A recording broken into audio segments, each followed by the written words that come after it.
The first one that we're going to look at is the media module. So let's go ahead and install that. I'm going to jump back to the browser. I'm going to do a search for media Drupal, and I'm going to click on the topmost result. I'm going to scroll down, and you see we have the Drupal 7 version beta 4.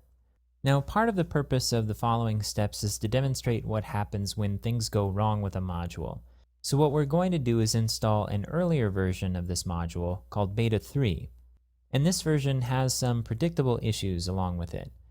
To look at all of the versions that have been released for a module, click on the View All Releases link towards the bottom of the page. Here you can choose which version of Drupal to match. We want to match Drupal 7, so I'm going to click 7.x and I'm going to click Apply.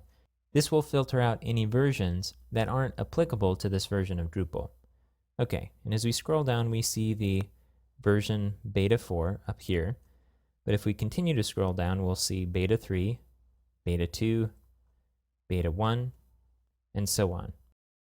If you're following along, let's go ahead and download the beta 3 version. On this page, there's a list of downloads as well, like the home page.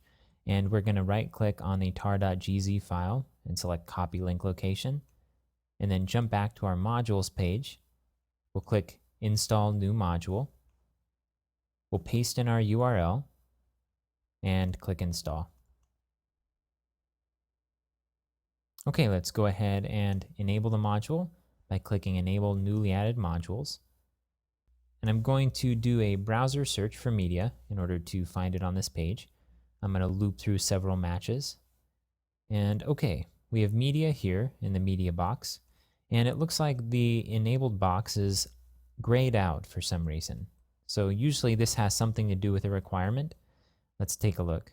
It looks like we have all of the requirements except file styles, which is missing.